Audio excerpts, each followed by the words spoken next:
மதசார்பற்ற முற்போக்கு கூட்டணியின் தலைவரும் திராவிட முன்னேற்றக் கழகத்தின் தலைவருமான மாண்புமிகு முதல்வர் அண்ணன் தளபதி ஸ்டாலின் அவர்களை விடுதலை சிறுத்தைகள் கட்சியின் சார்பில் சந்தித்து நன்றியை தெரிவித்தோம். விடுதலை சிறுத்தைகள் கட்சி 2 நாடாளுமன்ற தொகுதிகளில் வெற்றி பெற்று தேர்தல் ஆணையத்தின் அங்கீகாரத்தை பெற்றிருக்கிறது. அதற்கான ஒரு வாய்ப்பை கூட்டணியின் தலைவர் என்கிற முறையில் எமக்கு வழங்கிய மாண்புமிகு முதல்வர் அவர்களுக்கு எமது நெஞ்சார்ந்த நன்றியை மீண்டும் உரித்தாக்குகிறோம். நடந்து முடிந்த நாடாளுமன்ற பொதுத் தேர்தலில் பாரதிய ஜனதா கட்சி எதிர்பார்த்த அளவுக்கு வெற்றியை பெறவில்லை, தனி பெரும்பான்மையை பெறவில்லை. தோழமை கட்சிகளின் தயவை நாடி ஆட்சி அமைக்கும் நெருக்கடி நிலைக்கு தள்ளப்பட்டிருக்கிறது. இந்த நிலை உருவாவதற்கு இந்தியா கூட்டணி கட்டமைக்கப்பட்டதுதான் காரணம். இந்தியா கூட்டணியை அகில இந்திய அளவிலே உருவாக்கியதில், ஒருங்கிணைத்ததில், வெற்றிகரமாக அதனை வழிநடத்தியதில் நமது தமிழ்நாடு முதல்வருக்கு, திமுக கழக தலைவருக்கு முக்கிய பங்கு உள்ளது. இந்தியா கூட்டணி இன்றைக்கு 234 தொகுதிகளில் வெற்றி பெற்று பாஜகவை வீழ்த்தக்கூடிய நிலையை உருவாக்கியிருக்கிறோம் என்றால்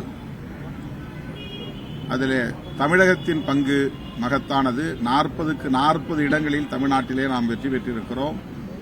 திமுக தலைமையிலான கூட்டணி 100 விழுக்காடு வெற்றி பெற்றுள்ளது. தமிழ்நாட்டில் அவர்களால், குறிப்பாக பிஜேபி கட்சியால்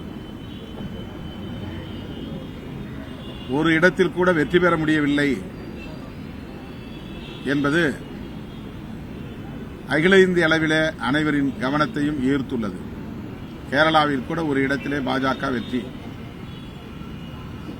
ஆந்திராவிலே, கர்நாடகாவிலே, தெலுங்கானாவிலே, மகாராஷ்டிராவிலே என்று தென்னிந்திய மாநிலங்களில், தமிழ்நாட்டை தவிர பிற மாநிலங்களில் அவர்கள் தங்களின் இருப்பை வெளிப்படுத்தக்கூடிய நிலை ஏற்பட்டிருக்கிறது. ஆனால் இன்று வரையில் அவர்கள் நீண்ட காலமாக பகீரத முயற்சிகளில் ஈடுபட்டும் கூட இன்று வரையில் தமிழ்நாட்டிலே அவர்களின் முயற்சி ஏதும் பலிக்கவில்லை. அவர்களை தடுத்து நிறுத்தக்கூடிய ஒரு பாதுகாப்பு அரணாக திமுக தலைமையிலான மதசார்பற்ற முற்போக்கு கூட்டணி விளங்குகிறது. அதனை ஒரு வரலாற்று பதிவாகவும் இந்த தேர்தலில் செய்திருக்கிறது. அந்த வகையிலே திராவிட முன்னேற்றக் கழக தலைவர், தமிழ்நாடு முதல்வர் தளபதி ஸ்டாலின் அவர்களுக்கு விடுதலை சிறுத்தைகள் கட்சி மீண்டும் சிறப்பான நன்றியை, பாராட்டுதலை தெரிவித்துக் கொள்கிறது. தற்போது அவர்கள் ஆட்சி அமைக்க முயன்றாலும் அவர்களால் நிலையான ஆட்சியை தர இயலாது. எந்த நேரத்திலும் அவர்களுக்கு இடையிலே குழப்பங்கள் உருவாவதற்கு வாய்ப்பு இருக்கிறது. அவ்வாறான ஒரு சூழல் வரும் நிலையில் இந்தியா கூட்டணி மக்களின் எதிர்பார்ப்பை நிறைவேற்றக்கூடிய வகையில் உரிய முடிவுகளை எடுக்கும். 5ஆம் தேதி புதுதில்லியில் நடைபெற்ற அனைத்து இந்தியா கூட்டணி கட்சி தலைவர்களின் கூட்டத்தில் இந்த கருத்து பகிர்ந்து கொள்ளப்பட்டது, ஒரு முடிவாகவும் எடுக்கப்பட்டிருக்கிறது. இந்தியா கூட்டணிக்கு மாபெரும் வெற்றியை வழங்கிய இந்திய மக்களுக்கு, தமிழ்நாட்டில் ஒரு மகத்தான வெற்றியை வழங்கிய தமிழ் மக்களுக்கு விடுதலை சிறுத்தைகள் கட்சியின் சார்பிலே மனமார்ந்த நன்றியை உரித்தாக்குகிறோம். தமிழகத்தில் வாக்கு சதவீதம் நடிகர் விஜய் அவர்களுக்கு விடுதலை சிறுத்தைகளின் சார்பில் எனது மனமார்ந்த நன்றியை உரித்தாக்குகிறேன். அவருடைய அன்புக்கு நன்றி. தமிழகத்தில் வாக்கு சதவீதம் அதிகரிச்சிருக்கு. எதிர்காலத்தில் வருங்காலத்தில் பிரகாசமான எதிர்காலம் பாஜகவுக்கு இருக்குன்னு பிரதமர் மோடி பேசியிருக்காரு. அதை எப்படி பாக்குறீங்க? இன்னொரு விஷயம், ஒரு அரசியல் சாசனத்தை பணிந்து வணங்கி பொறுப்பேற்றிருக்கிறார். அதெல்லாம் எப்படி பாக்குறீங்க? ஏற்கனவே ஆட்சியில் பதவியேற்ற போது அவர் நாடாளுமன்றத்திற்குள் அடியெடுத்து வைத்த போது அரசியல் அமைப்பு சட்டத்தை தொட்டு வணங்கினார். நாடாளுமன்ற வளாகத்தில் மண்ணை தொட்டு வணங்கினார். புரட்சியாளர் அம்பேத்கரின் திருவுருவச் சிலையை வணங்கினார். ஆனால் கடந்த 5 ஆண்டுகளில் புரட்சியாளர் அம்பேத்கர் அவர்களின் கொள்கைகளுக்கு நேர்மாறாக, இந்திய அரசமைப்பு சட்டத்திற்கு நேர் எதிராக பேசினார், செயல்பட்டார். அவருடைய தலைமையிலான அந்த அரசமைப்பு சட்டத்தை நீர்த்து போகச் செய்யும் வகையிலான பல்வேறு நடவடிக்கைகளில் ஈடுபட்டார். இதுதான் நாட்டு மக்கள் உணர்ந்திருக்கிற உண்மை. ஆகவே தற்போதும் அவர் அந்த நாடகத்தையே அரங்கேற்றுகிறார். நாடகமாடுவதற்காகவாவது அரசமைப்பு சட்டத்தை தொட்டு வணங்குகிறார் என்கிற வகையிலே எங்களுக்கு மகிழ்ச்சி. அந்த அளவுக்கு காங்கிரஸ் தலைமையிலான 28 கட்சிகள் அடங்கிய இந்தியா கூட்டணி மாபெரும் அழுத்தத்தை உருவாக்கியிருக்கிறது.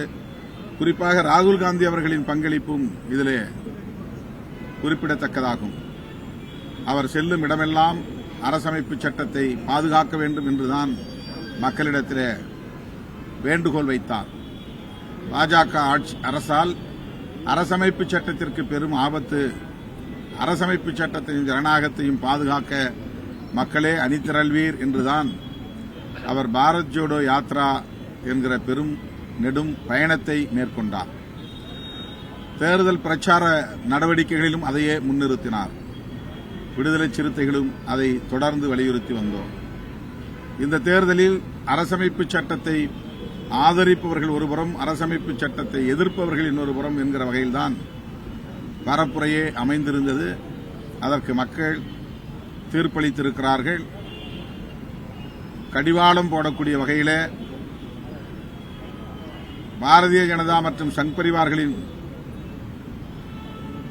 மக்கள் விரோத நடவடிக்கைகளுக்கு முட்டுக்கட்டை போடக்கூடிய வகையிலே மக்கள் தீர்ப்பளித்திருக்கிறார்கள். அதன் விளைவாகத்தான் அவர் அரசமைப்பு சட்டத்தை வணங்கி இன்றைய தேசிய ஜனநாயக கூட்டணியின் கூட்டத்தில் பேசியிருக்கிறார். அரசமைப்பு சட்டத்திற்கு எதிராக அவரால் இனி செயல்பட முடியாது என்பதை இந்த தேர்தல் உணர்த்தியிருக்கிறது. பிரகாசமான எதிர்காலம் இருக்கின்றது தமிழ்நாட்டில் பாஜக. தமிழ்நாட்டை அவர்கள் இன்னும் புரிந்து கொள்ளவில்லை. ஒவ்வொரு தேர்தலிலும் உரிய பாடத்தை புகட்டி வருகிறார்கள். இந்த தேர்தலில் பெரும்பாலான இடங்களில் அவர்கள் டெபாசிட் இழந்திருக்கிறார்கள். ஒரு சில இடங்களை தவிர அவர்கள் பெற்ற வாக்கு சதவிகிதம் என்பது அவர்கள் தனித்து நின்று பெற்ற வாக்குகள் அல்ல. பாட்டாளி மக்கள் கட்சியோடு இணைந்து, இதர சில இயக்கங்களோடு இணைந்து, தனிநபர்களின் செல்வாக்கையும் சேர்த்துக் கொண்டு தேர்தல் களத்தில் இறங்கினார்கள்.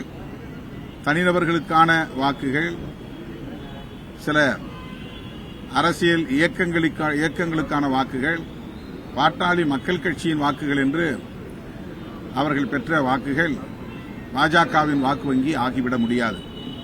சிதம்பரம் தொகுதியில் கூட பாஜக போட்டியிட்டது. 1,60,000 மேல் அவர்கள் வாங்கியிருக்கிறார்கள், டெபாசிட் இழந்திருக்கிறார்கள்.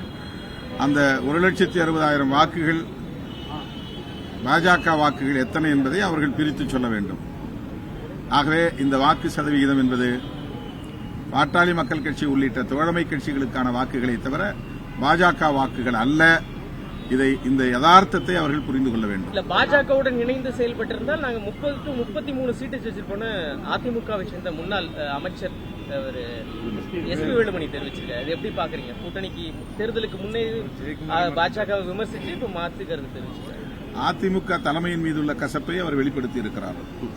40க்கு 40 அப்படிங்கிறது அந்தந்த எம்பிக்களினுடைய வளர்ச்சிக்கு உதவுமே தவிர தமிழ்நாட்டுக்கு எந்த வகையிலும் உதவாது. தமிழ்நாடு தொடர்ந்து புறக்கணிக்கப்படும், எந்த விதமான வளர்ச்சி திட்டங்களோ நிதியோ ஒதுக்கப்படாது அப்படிங்கிறது பரவலா எல்லாருடைய ஒரு பேச்சா இருக்கு. இல்ல, அதற்காக என்ன ஆளுங்கட்சி கூட்டணியிலே போய் சேர முடியும்?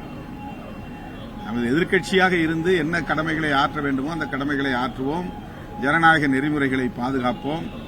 ஆளுங்கட்சியினரின் அடாவடி போக்குகள் தலைதூக்குமேயானால் அதை கட்டுப்படுத்துவோம், தட்டி வைப்போம்.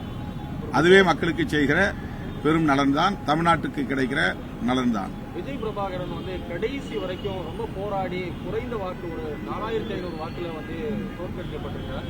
அது அவர் தோல்வியடையவில்லை, சதியால் தோற்கடிக்கப்பட்டிருக்கிறார். ஒரு சின்ன பையன் தானே, விட்டுருக்கலாமே அப்படிங்கிற ஒரு பெரிய மனசு கூட இவங்களுக்கு இல்லை அப்படின்னு திருமதி பிரேமலதா ஒரு பெரிய குற்றச்சாட்டை வச்சு தேர்தல் ஆணையத்துக்கு புகார் கொடுத்திருக்காங்க. வெற்றி வாய்ப்பை இழந்த நிலையில் அவர் தன்னுடைய ஆதங்கத்தை வெளிப்படுத்தி இருக்கிறார். விஜய் பிரபாகரன் வெற்றி வாய்ப்பு இழந்ததை எண்ணி வருந்துகிறேன். ஆனால் அவரைப் போல பாஜகவிலே 150 பேருக்கு மேலானவர்கள் வெறும் 4000 5000 வாக்குகளில் தான் வெற்றி பெற்றிருக்கிறார்கள். எதிர்க்கட்சியை சார்ந்தவர்கள் வெற்றி வாய்ப்பை இழந்திருக்கிறார்கள். மாலேகான் என்கிற தொகுதியிலே 5000 வாக்குகள் வித்தியாசத்தில் பாஜக வெற்றி பெற்றதாக அறிவித்த நிலையில் மறு எண்ணிக்கை செய்ய வேண்டும் என்று காங்கிரஸ் கட்சியினர் வலியுறுத்தியதன் அடிப்படையில் மறு எண்ணிக்கை நடந்திருக்கிறது. காங்கிரஸ் கட்சி 11000 வாக்குகள் வித்தியாசத்தில் வெற்றி பெற்றதாக பின்னர் அறிவிக்கப்பட்டிருக்கிறது.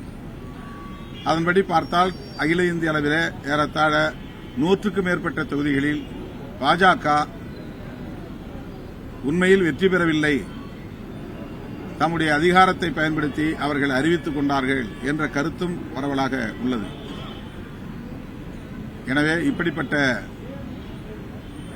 நிலையில் விருதுநகரிலே 4000 வாக்குகள் வித்தியாசத்திலே வெற்றி வாய்ப்பை இழந்த விஜய் பிரபாகரன் அவர்கள் இந்த முடிவை ஏற்றுக்கொண்டு சட்டப்பூர்வமாக அவர் போராடுவது சரியானதாக இருக்கும்.